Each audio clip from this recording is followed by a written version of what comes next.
Amen. Amen. Alright. Welcome, no? Sa bawat isa, magandang gabi sa inyo. Magandang umaga. Hindi ko nakita si Pastor Ano at saka si Pastor Edwin, no? Actually, nag-invite pa po ako ng dalawa dito, no? But somehow, it was being turned down, no?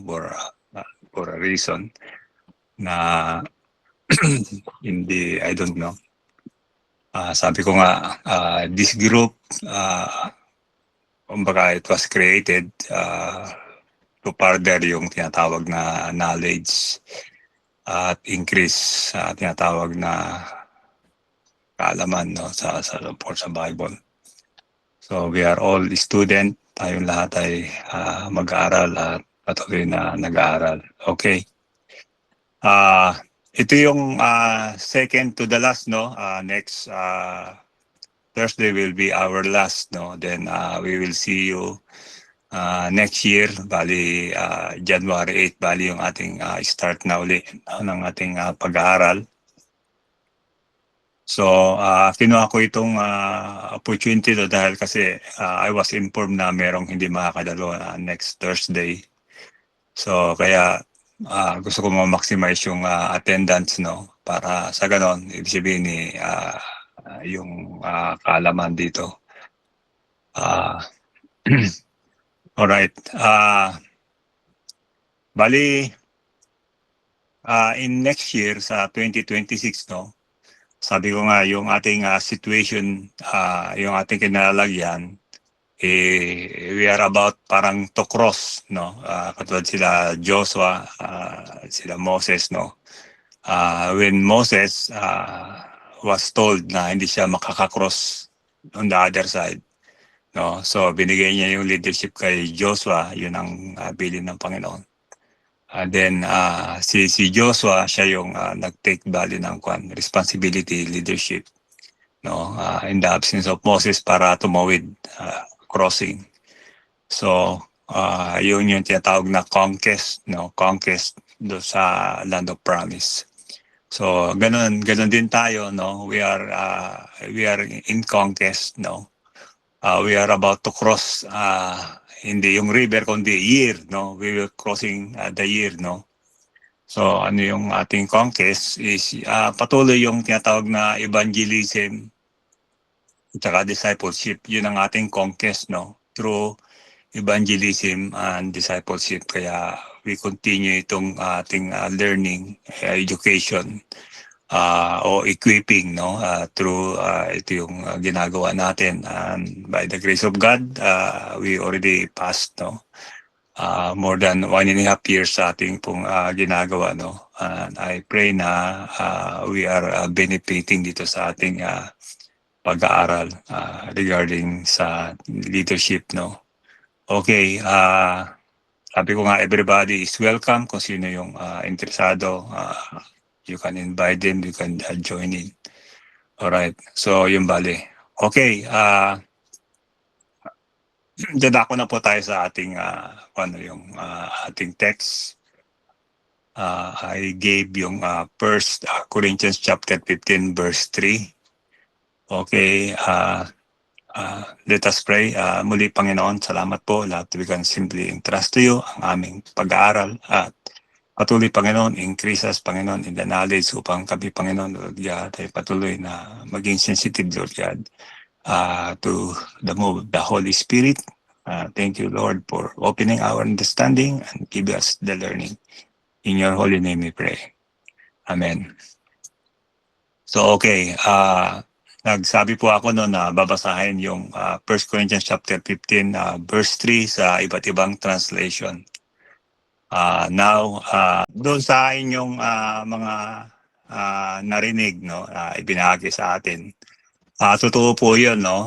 Sabi ko nga, depende doon sa inyong makikita, doon sa inyong pag-search, no. Pero yung aking pong nakita, na ibabahagi ko po sa inyo, no. So, bali dito, let me read yung translation, no, ng 1 Corinthians chapter 3. Babasahin ko muna siya sa NIV. Sa NIV, no? Sabi dito, for what I received, I pass on to you as a first importance that Christ died for our sins according to scriptures. Yan ang NIV version. Now, kukuha pa ako ng isang popular version siguro, yung New King James Version, no? Sabi dito, "For I delivered to you first of all that which I also received, that Christ died for our sins according to scriptures." So sabi ganon, Christ died for our sins according to scripture. So yun ang sinabi ng New King James Version at saka ng NIV. Babasahin ko po sa inyo yung King James Version. Sabi po dito, "For I delivered unto you first of all that which I also received, how that Christ died for our sins according to scriptures." Isa pa pong translation ang babasahin ko sa inyo, itong English Revised Version. Sabi po dito, "For I delivered unto you first of all that which also I received, how that Christ died for our sins according to the scriptures." So, okay? So ngayon, kung kayo ay, I should say, very, yung, ano ba to? Yung, like, investigador o mas masusing, kasi ako nag-work ako sa inspection, no? Doon sa inspection, of course, katatrabahuin ng mekaniko. Then i-review ko, no, yung ginawa niya, kung meron siyang na-miss o merong mga bagay na hindi nilagay sa entry. Kasi sa eroplano, ibig sabihin, ang pinaka number one kasi ng pagtatrabaho sa maintenance, ang number one kasi is yung safety. Safety na ito'y ginawa according to sa tinatawag na standard o safety standard na inapprove ng government. Ngayon, pag merong mga accident, they trace the paper. Sino yung pumirma, sino yung gumawa, sino yung nag-inspect. Everything is being makikita yan, no? So ngayon, bilang inspector, ikaw yung huling mata bago ma-release yung tinatawag na trabaho. Kaya pag meron kang hindi nakita, problema yon, no? Kung hindi makikreate ng problem, okay lang. Pero pag nag-create ng problem, isa kasama na nagot. So yun po yun. So even sa scripture, no? Sa scripture, meron din tayo, of course, na may nakikita, may hindi nakikita, ganyan, no? So dito sa ating pag-aaralan, no, there's only one word that differs para makita ninyo itong text na to, sa yung verse na to, na in different way. Ano yung word na yon? Meron kayong clue? At ito po yung aking i-share sa inyo, no? Bali, yung ating pong subject ngayon, no, ay merong pamagat na how that Christ died for our sins. Ito po yon, yung word na how. Yung King James Version, nilagay niya ng how Christ died for our sin. Yung English Revised Version, nilagay niya ng how Christ has died for our sin. Yung mga ibang version, wala po nun. That Christ died for our sin lang. Ngayon, since na yung ginawa po ni Christ, no, of course meron ng reflection yon in the Old Testament, yung pagpatay ng tinatawag na hayop na hinahain, then pagkatapos yung sa doorpost, no, at yun din ang ginagawa during Passover, no. Ngayon, bakit yung hayop na kanilang pinapatay, hindi nila pinapahirapan o hindi nila sinasaktan, basta pinapatay lang, pinapahid yung dugo. Ngayon, ibig si Christ, bakit hindi nila siya pinatay? Sabihin, yung kasi I was contemplating, no? Yung nangyari, bali dito, na dalawang civil court at saka dalawang political court ang naglitis kay Jesus. Yung current high priest at saka yung past high priest, si Herod at saka yung representative ng Rome, no? So apat 'yon na dinaanan na walang nakitang anuman. At sinabi din ni Apostle Peter na even sa kanyang salita, walang nakitang mali, wala siyang kasalanan. Ngayon, ang question is, bakit na lang hindi siya sinintensyahan sa court na death or crucifixion ang hatol? Bakit pa siya dadaan sa tinatawag na suffering? So yun po yun. Kaya nga dito doon sa Isaiah chapter 53, sabi ganoon, who has believed our report? Ayan po. Merong tanong na who has believed our report? Kung atin po titignan na yung how Jesus died, alam po natin, no? Sa aking study po, sabi ko nga, yung Biyernes, hindi po siya doon namatay. It should be earlier. Sa aking study, earlier, no? Ngayon, since it is a high season, yung Thursday is Sabbath. Ibig sabihin, yan po yung sa sinasabi sa Leviticus 23 na on the first day ng holiday, it will be Sabbath and no work allowed. Kaya minadali yung paglibing kay Jesus kasi it will fall on Sabbath, which is kung titignan po natin, that is Thursday. Ngayon na nailibing na siya ng Thursday, Friday, pwede na uling magtrabaho, hindi na Sabbath. Kaya yung mga high priest, yung mga scribes, yung mga elders, pumunta sila kay Pilate at sinabi kay Pilate na bantayan ninyo itong itong Jesus na ito, nagpapanggap, baka merong masamang mangyari. Sabi ni Pilate sa kanila, gawin ninyo ang inyong gawin sa inyong inaakala na sisiguraduhin nyo na walang magnanakaw sa kanyang katawan, whatever. Then, dumating yung tinatawag na Sabado. At nung linggo nga, he rose from the dead.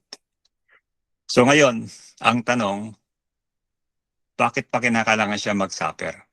Kasi alam natin na siya ay namatay. Pero bago namatay, nag-suffer siya. Yan po yun. Kaya nga, yung tanong ni Isaiah sa verse 1, who has believed our report? Ayan po. Ano yung report na yon? No? So, si Jesus during that time, no, siya ay, I should say, busy doon sa araw na yon kasi it is his last day. Busy siya sa pagbibigay ng instruction. In fact, yung John, starting chapter 13 ng John, no, yun na yun discourse niya hanggang chapter 18 na nasa upper room sila, kasama niya yung kanyang mga disciples, giving the instruction. Kasi alam niya, his hours is nariyan na. He has only few hours to go. Kaya matindi yung bili niya sa kanyang disciples. So kaya si John, very siya, yung mga instruction ni Jesus ang kanyang tinake, no? Unlike yung kay Matthew. So sabihin iba yung kanyang perspective. Ang kanya is gusto niyang i-catch yung mga huling habilin, no? Kaya atin po makikita rito, no, na yung during that time na they go together do sa garden during prayer, no? Yung mga disciples, they were so exhausted sa maghapon na kanilang activity that they fall into sleep. Hindi nila kaya na to move on pa dahil sa kapaguran. At kaya naroon yung ating po makikita yung how strong is Jesus. Even lahat ng kanyang disciples nakatulog. And yet, naroon siya nagpipray. Kasi they are exhausted physically. Ang totoo po yun. Now, hindi nila makatch yung sinasabi ni Jesus during that time, no? Na hanggang to the point na nasa garden sila, then dumating yung pulutong kasama si Judas. Then sabi niya, okay, gawin mo na yung gagawin mo. Then after that, yung kumbaga nagkaroon ng tinatawag na parang engagement na gumawa pa rin ng miracle ng Panginoon dahil yung kung ngayon tayo nga na kumbaga sa kanya because to the sword, no, kailangan ni Peter. So during that time naglipanan na yung mga disciples, no, naglipanan na, no.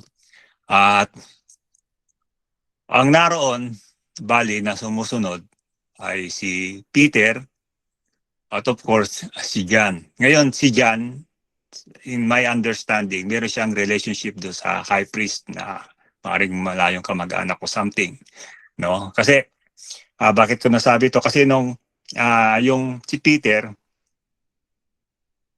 gusto niyang pumasok. Ngayon merong gwardiya. Ngayon bali si John Bali ang nag-allow sa kanya na to get in, no? At doon nga kumbaga sa kwan para mainitan kasi during that time is kwan na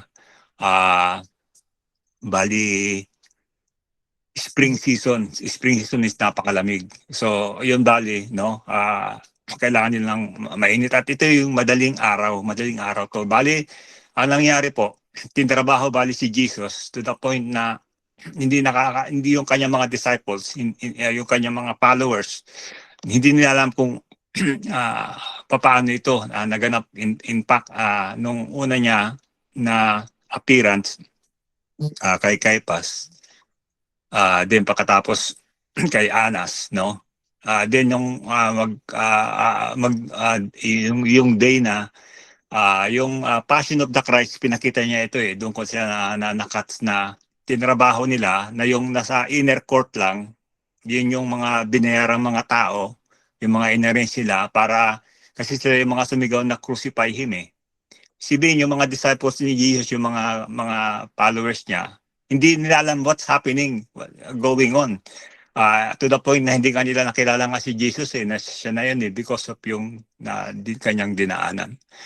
So, it would be too late na i-save siya, no? Kasi nga, there are instances na nangangaral si Jesus na nagagalit yung tao. Pero, isipin, nagagalit yung mga leader pala, I should say. Pero wala silang magawa kasi may mga tao may mga people.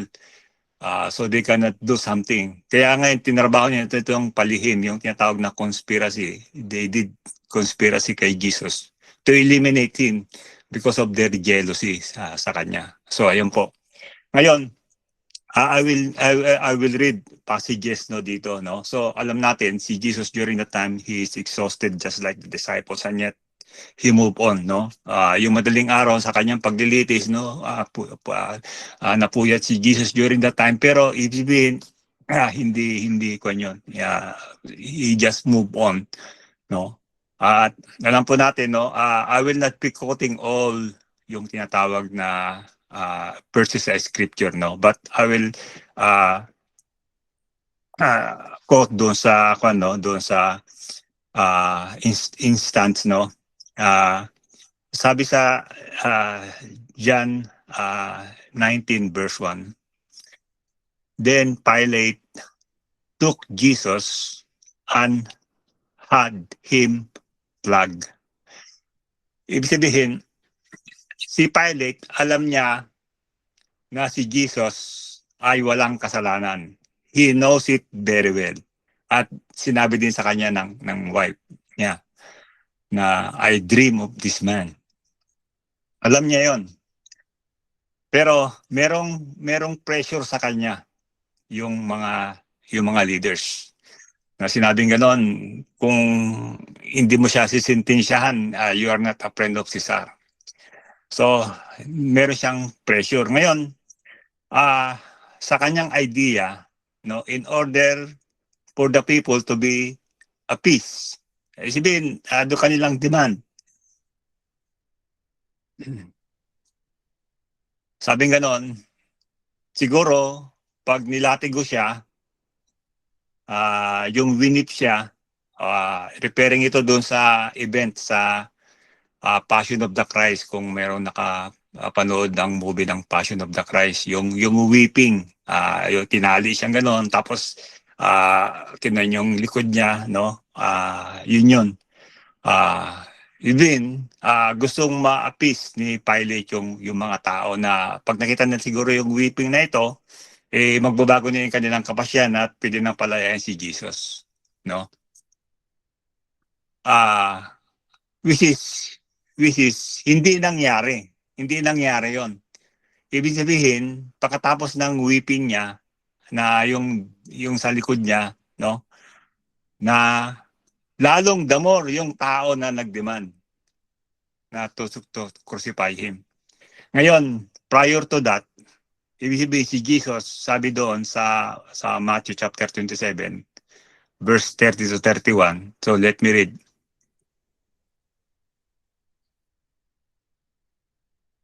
Sabi po dito, then they spit on him. Sabihin yung sa kanyang pagharap doon, no, dinuraan siya. At sabi nga noon, took the staff and struck him on the head. So kumuha ng rod, he struck on the head. Repeatedly. Then sabi nga noon, after they had mocked him, ayan po, he was ridiculed, he was mocked. They removed the robe and put his own clothes back on him. Then they led him away to crucify him. So dito, ate po makikita, no, na during yung kanyang process sa kanyang paglilitis, no, yung nilagyan siya ng thorn sa kanyang ulo, no. So kung ating ilalagay yung ating sarili doon, sabihin, pagod ka, puyat ka, tapos ganun pa yung gagawin sa'yo, na pagpapahirap. Ibig sabihin, I think, sa akin personally, hindi ko kaya yun eh. Sabihin, that's too much, no? Yung kuha nga lamang yung tinik lang na ilagay sa ulo mo, kung ka na eh. You cannot withstand it, no? Plus yung mga ginawa pa sa kanya na ibang pagsuntok, pagsampal, pagdura, and everything, no? So, ayan po yung bagay, no, na kung saan the question is, bakit ito dapat daanan ni Jesus? O bakit dapat ito mangyari sa kanya na may lagay siya sa tinatawag na kahihiyan, kaparusahan na hindi ordinaryo sa isang tao. Kung ating pong titignan nga uli yung yung Isaiah chapter 53, ating po makikita dito yung bigat, though na ito'y sinabi bago pa mangyari ito, yung prophecy regarding the suffering Messiah. Ito yun, no, na yung sa verse 1 na question niya, who has believed our report? Ayan po. Sinong naniniwala sa aming nais ibalita? Ayan po. Ano yung balita na yon, no? Alam po natin, no? Dito sa Isaiah verses 1 to 5, na alam natin na binabanggit, no, especially do sa verse 5, that by his stripes we are healed. So atin po makikita, no, do sa verse 3, no, sabi nga nun, he was despised and rejected of man, a man of sorrows, and acquainted with grief, as one from whom men hide their face. He was despised. And sabi nga nun, we esteemed him not. Sabi niya, surely he had borne our griefs and carried our sorrows, yet we did him esteem stricken, smitten of God, and afflicted. Bakit po natin ito pinag-aaralan? No? Bakit po natin ito binibigyan ng tinatawag na puwang o importance, no, on how Christ died for our sin? He didn't just die for our sin, but the word how, paano. Ibig sabihin, yung kanyang pag-ibig sa bawat isa sa atin individually. Kasi kung minsan sa ministry, merong mga frustrations. Frustrated tayo dahil yung effort natin, nag-i-evangelize, humahayo, nagtuturo, tapos parang yung ating expectation na dapat 5 na dapat ang naakay ko, meron na dapat kami mga kumbaga sa kanyang gandang income dito sa iglesia, pero hindi nangyayari. Meron tayong mga frustrations and kumbaga sa that becomes a problem, no? Na ito yung nagpumipigil sa atin na kumisan na nanghihina na ang loob natin, no? Kaya nga sabi ko, we need to be together katulad ng ganitong pagkakataon para we can support one another, we can help one another, we can, as you say, give cold water doon sa napapagod o magkaroon ng refreshing. Bakit? Totoo na yung mga frustrations, yung mga failures nangyayari, no, na kung saan pinanghinaan tayo ng loob. But I will tell you the good news. Ito po yung good news. Ibig sabihin, the love of God in us do not diminish. Ibig sabihin, yung pag-ibig ng Diyos sa bawat isa sa atin ay hindi nagbabago, hindi nagmamaliw. Ibig sabihin, the love of God has an evidence. Ang pag-ibig ng Diyos ay merong ebidensya na kung saan the cross on the Calvary is an evidence that Christ loved us 100% o 1,000% kung po pwede. Bakit? Yung kanyang ginawa na ito sa cross ay hindi lang siya namatay, kung hindi how He died. Ibig sabihin, lahat ng kahirapan, lahat ng kahihiyan ay kanyang dinaanan because of His love sa bawat isa sa atin. Matindi yung kanyang dinaanan, yung kahihiyan na kanyang kinakaharap. Wala siyang kasalanan and yet dinaanan niya ito. Why? Because His love for you and me. Yung kanyang pag-ibig sa bawat isa sa atin.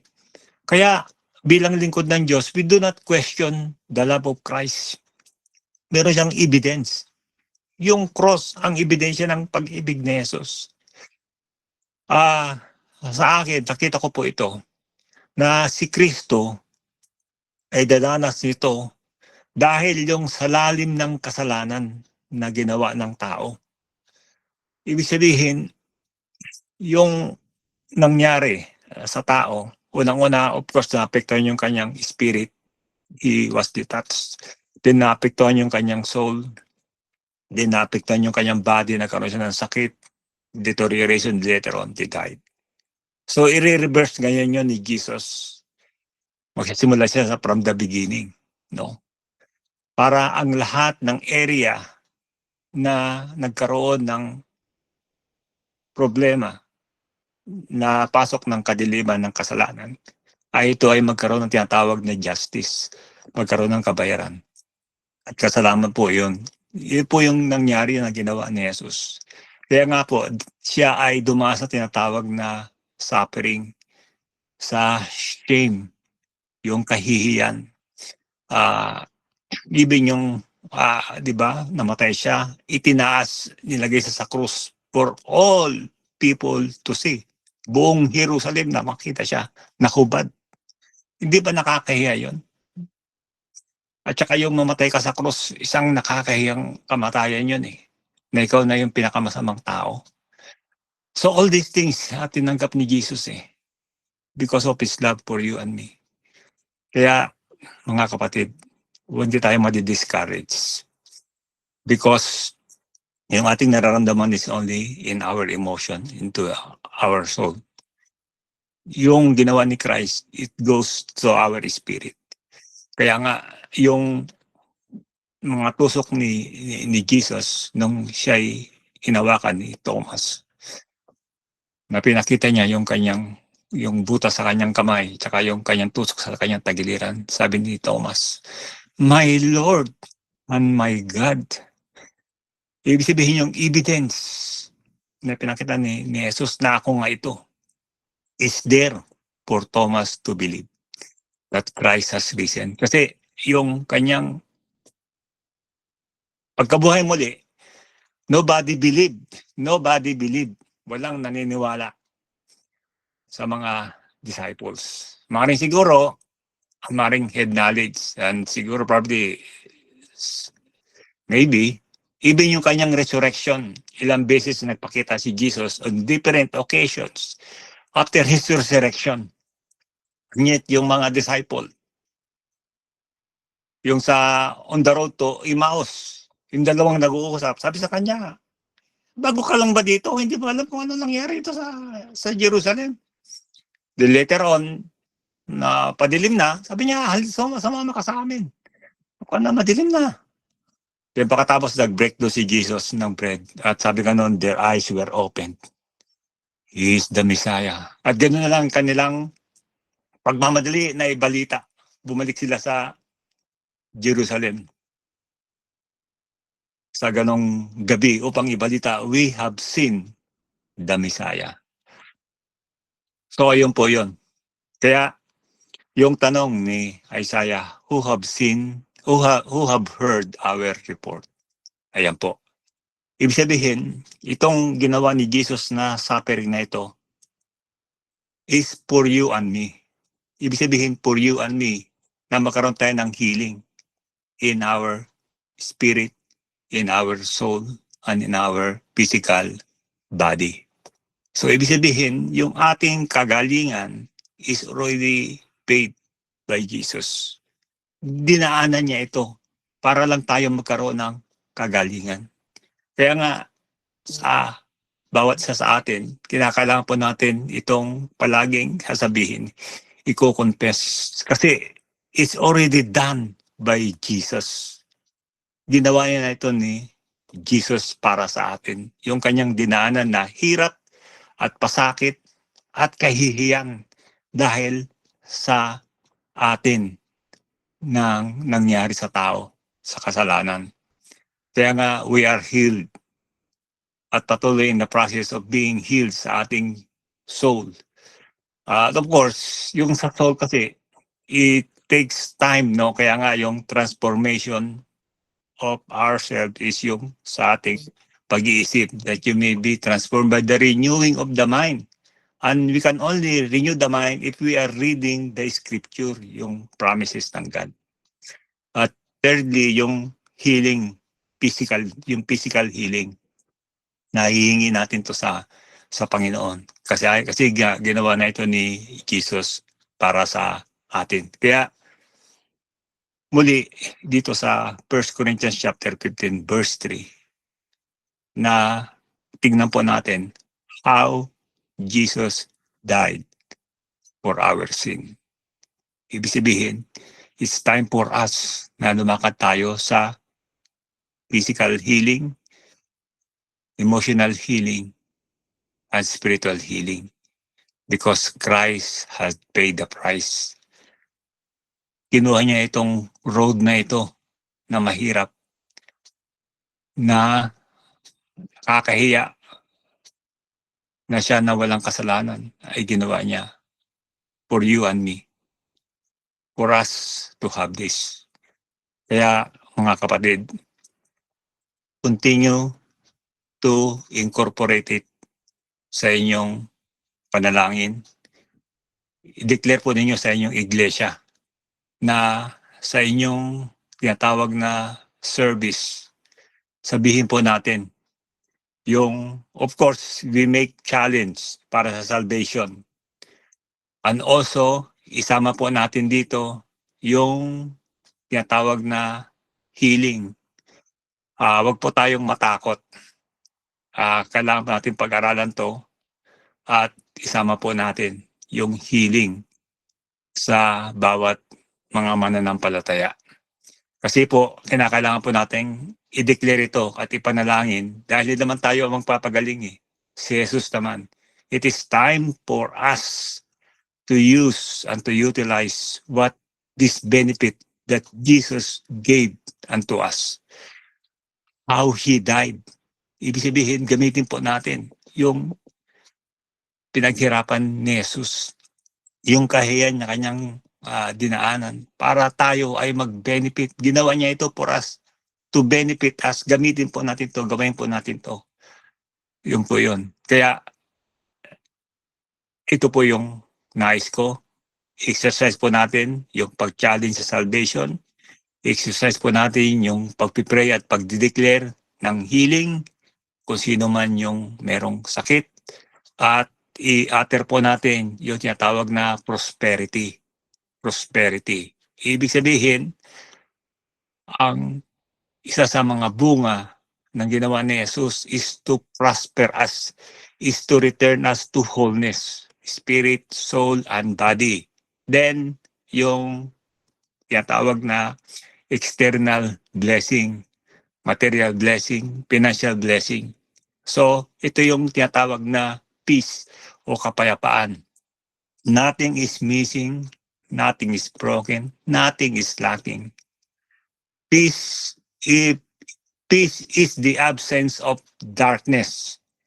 Peace is the presence of all goodness that comes from God. So yun po yung ating gawin. Yun po yung ating i-declare. Huwag po tayo na matakot. Huwag po tayong magduda.